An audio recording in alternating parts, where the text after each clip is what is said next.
Hi guys, and welcome back to another Dot Race video, and today we're going to be playing MotoGP 21. Continuing on with our Championship and MotoGP Career Mode, it's time for Aragon here in Spain. So in pole position is Fabio Quartararo with Miller and Zarco in the front row, Espargaro, Bagnaia and Vinales on the second, Mir, Morbidelli, Marquez, Espargaro, Martin, Nakagami, Marini, Savadori, Petrucci, Binder, Rins, Rossi, Leccarona, Bastianini, Grant, Marquez and Miguel Oliveira at the back of the grid. So we look to the lights from way back and away we go.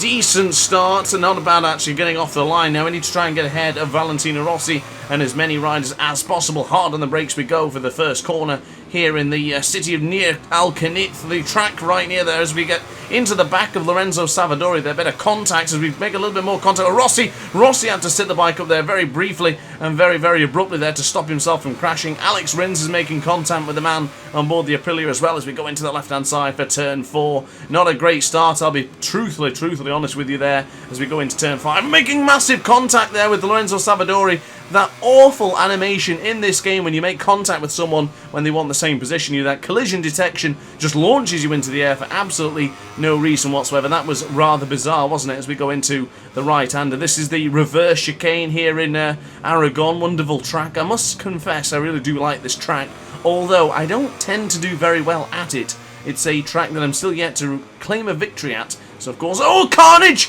Someone's gone down! Was that Jorge Martin or was that a other Pramac Ducati rider, i.e. Johan Zarco, the championship leader? I don't believe it is as we dive to the inside now of Danilo Petrucci, but Petrucci was very strong going around the outside, very firm and hard on the brakes is Danilo Petrucci, and just ahead of him Paul Espargaro on board the Repsol Honda, of course. Taka Nakagami just a few spots further ahead as well, but alongside Petrucci now, great on the acceleration coming out of the corner there, but we did lose a lot of time to Paul Espargaro as Danilo Petrucci has a good look behind him to see who else is in his slipstream right now as things stand. So hard on the brakes we'll go for this left-hander of turn 16. Wait, is that's Zarco? That one's Johan Zarco. That's Johan Zarco. Both Pramac Ducati riders crashing out here in Aragon. What a mistake from the Pramac Ducati boys. And of course, the massive one, the championship leader, Johan Zarco, has met his demise here in this Aragon GP here in Spain. I tell you what, Zarco this season has not put a foot wrong, but there it is. Little bits of cracks opening up in the armour of Johan Zarco as he makes a mistake right now here in Aragon. I must confess that's caught me off guard. I certainly wasn't expecting that, but of course now it is time for us to make a change and make the difference from being in 11th position to start moving ourselves forward, because of course from here we have a wonderful chance of taking out some valuable points away from Johan Zarco, of course the championship leader, as we made a little bit of mistake going onto the green and off the rumble strip going into the corner just before turn 8 as we go into the reverse corkscrew once again. Struggling to maintain the pace of Paul Espargaro and the rest of the riders ahead of him. Danilo Petrucci is behind us by 0.2 of a second, but we are now trailing by 2.5 seconds to the man in first position, which is Fabio Quartararo. And shout out to Aleix Espargaro, currently right now is running in third position, so it's not just this one Aprilia, i.e. Matt Grant, who can get the job done. It looks like Aprilia man Aleix Espargaro can do the same as well, but goodness me, carnage has just occurred, so they made a massive mistake there. Binder and Petrucci both crashing behind me there. What a mistake that was coming in from the way of me there. I should be probably penalised for re-entering the track, because if you take a look at the bottom left corner of your screen, absolute carnage just ensued there. There is a massive gap now from about 15th position, I do believe, to even further beyond. There is absolute chaos down in that reverse, just after that reverse section of the corkscrew, etc. Very difficult corner going into that super tight hairpin to the left hand side. It's almost a hairpin, it's just a very tight 90-degree corner, super difficult to navigate. And of course we've finding it difficult here in this track. Honestly, it's a tough situation for us to be so far behind, and honestly I don't feel like, oh goodness me, Miguel Oliveira bumping up the rear there going into the first corner just before the left-hander, then to the right. Miguel Oliveira giving us a good old bump, the KTM man is. But as far as this track goes, I'm struggling a bit, I'll be honest with you. I couldn't really find the rhythm in the practice, nor the qualifying session, as Johan Zarco just sets the fastest lap of the Grand Prix right now on their lap 2. However, he is miles and miles behind due to that crash just a moment ago. It's Miguel Oliveira pushing me wide once again. Maybe we should follow Miguel Oliveira if he is really that quick. let's let him get through and we'll start to chase him down. But of course, the gift of Johann Zarco crashing out is fantastic for us because of course we are down in the World Championship standings. But Pecco Bagnaia, there he is in the 3rd position. Of course, that will bring him ever so closer to that World Championship spot, which we are desperate to try and covet. But right now, Pecco Bagnaia is going to be leading the way in the sense of that maybe not actually the championship, he might just be missing out a little bit and have to do the maths towards the end of the video, and we'll figure it out then. But right on the rear of Miguel Oliveira, we are using his slipstream quite nicely and quite well. And of course, it's the final sector I'm really beginning to struggle with. I lose so much speed and I lose so much time just trying to stay within the limits of Miguel Oliveira. And breaking into the final corner for turn 16, I just find so difficult. I can never seem to find it, but going into the final corner now, we're going to go around the outside of Miguel Oliveira, possibly. Wonderful slide there from the man on board the KTM, the Portuguese man, of course. We go into the left-hand side. We might be able to pick up some speed and dethrone Miguel Oliveira from that 11th position, but to be fighting in a 11th position when you're this close to trying to win a World Championship is not ideal, let's be truthful right now. And of course, I have changed the... I've fiddled around with a few things regarding the brakes. I've been messing around between the brakes being the 12 inches and the 13 inches. And I've settled for the 13 inches for this one, and it has made quite a difference in the sense of confidence compared to the actual qualifying session, which was 4 hours ago. But I still don't really feel too confident here in Aragon. It's one of those bogey circuits for me that I love the sight of, and I love to compete here, but I never seem to do very well. Not in MotoGP 21, at least. MotoGP 20, I didn't do too bad, of course, but MotoGP 21, it's just a different ball. It's a different ball game. It's a different beast. It's just a whole new challenge in itself. And of course, I think a lot of you still probably prefer the older MotoGP games because maybe they're just not so intense and as difficult. And of course, Ride 4, comparing it to that, is a lot easier than MotoGP 21. Now, Lorenzo Savadori is behind us by 0.2 of a second. And the last time we had someone who was 0.2 of a second, they soon passed us in the next coming corners. And that man was, of course, Miguel Oliveira. And he is already taking chunks out of Pol Espargaro. We couldn't stay with Miguel Oliveira and his pace right now.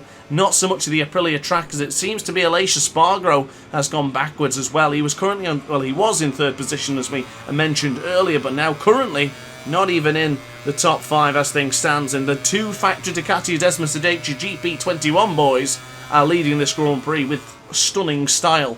Jack Miller in the lead, Pecco Bagnaia in 2nd, and Fabio Quartararo is in 3rd place right now. And of course, we are going to do what we can do, and if a 12th place finish is on the table, that is going to be what we're going to have to accept. You know, sometimes this is the way of racing. We are consistently in our pace, but we aren't consistent enoughly in the sense of being good.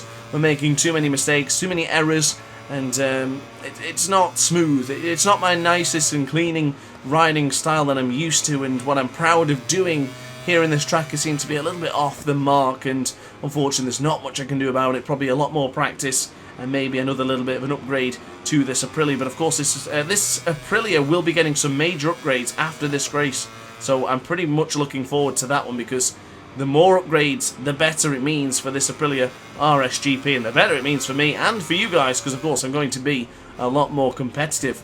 And something I didn't mention, that Jack Miller is now the fastest man on track with a 1:45.695. So as you can see, about a whole second clear from my fastest lap just a moment ago. So panic station somewhat, concerned faces in the Aprilia garage right now. The guys back in Noale are certainly working their asses off to try and improve the bike, and that's what I'm trying to do right now as well, as we go to the inside for turn 12. Nice and tight to the apex look, but Lorenzo Savadori, he's right there, just a 1/10 of a second behind. He's putting the pressure on his teammate, or one of his 2 teammates, this one being the man who's currently 3rd place in the World Championship, as we go into the left-hand side for turn 15. Bring on the power, bring on the acceleration, bring in his power setting 3, just to get that extra boost, as we take a little look behind us to see where Valentino Rossi and the fellow Italian Lorenzo Savadori are currently right now. So into the left-hand side for turn 16 we go, running a little bit deeper this time, going for that wider line to then pick up the bike nicely and then fire it into turn 17 and beyond. But across the line we will go. It's going to be very similar to the previous lap. It's very, very close actually, just 27,000 of a second difference. So we are being very consistent, but we aren't improving enough for my liking, as Valentino Rossi now makes his way ahead of Lorenzo Savadori. And things have changed at the front once again. Joan Mir, of course, the current world champion in MotoGP, 3rd position. for the man on board the Suzuki. That's a brilliant result here in a track such as Aragon. Not so much a track for nimbility, more so for speed and lots of power, but of course it does help to have a nimble motorcycle as well, because of course in the past Yamaha have been victorious here. Maybe not Suzuki, of course, but who knows what's going to happen in the near future. But going wide into turn 7, we had a bit of rhythm going there. We had some nice lap paces coming in, but right now things are getting a little bit out of shape, a little bit wacky, a little bit wonky as we go into turn 8 and to turn 9 for those reverse corkscrew sections. And I'll tell you what, there is a Petronas SRT MotoGP Yamaha, and that is Valentino Rossi right up at the inside for turn 10. Wonderfully done for the Doctor, and now Dr. Ace has to sit back and watch the real master at work. Can we get back up at the inside going into the 12th corner? It doesn't look like that's going to be possible, but you better believe I'm still going to continue to try no matter what. So of course, 15th position you get 1 point, 14th 2 points, and 3 points for 13th place. So currently right now on the pace for 3 points. And of course 3 points doesn't sound like a lot, but points make prizes. Who knows what's going to happen towards the end of the season? Maybe we're going to need 3 points just to finish ahead of Johann Zarco. But look at the speed we picked up behind the Yamaha of Valentino Rossi. Now we get hard on the brakes for 16. Again onto the left hand side, still very close to our previous lap time, even though we've just done a little bit of a battle with Valentino Rossi. But he's sort of given me that sort of inspiration now to improve and go a bit quicker. We were a little teeny bit slower, but at the same point still very consistent nonetheless as we go into the left hand side now for turn 1. And what has happened to Aleix Espargaro? Aleix Espargaro is going to find himself as the slowest Aprilia on the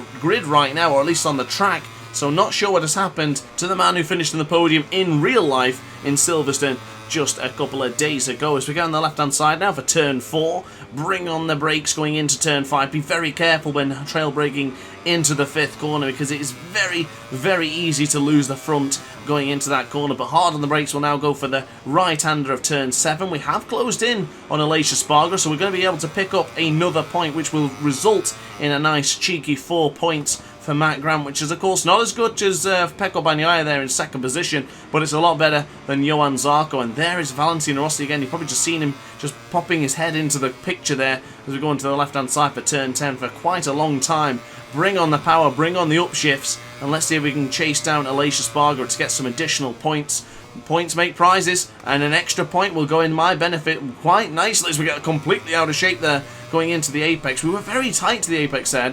Surprised I didn't get a track limit warning. I'm not sure if I've changed a setting or something by mistake, but it seems like I touched the rumble strip, or at least gone beyond the rumble strip a few times and wasn't given a track limit warning. But touching Aleix Espargaro, a little bit of contact there, not intentional of course, as we bring on the power. We're now going to get past Aleix Espargaro, so something has happened to the Spaniard. Maybe a wrong tyre choice, maybe an issue for Aleix Espargaro, but he has certainly gone backwards, especially after being 3rd in this race just briefly earlier on in this race so far. But Jack Miller, Bagnaia, Joan Mir still your top 3 right now as things stand. Another 146 lap from Grant, but it's not going to be enough to improve upon, and it's going to be a very disappointing 11th position, because there's no way in hell I'm going to be able to chase down 2 seconds to Miguel Oliveira, and of course being 8 seconds to Jack Miller.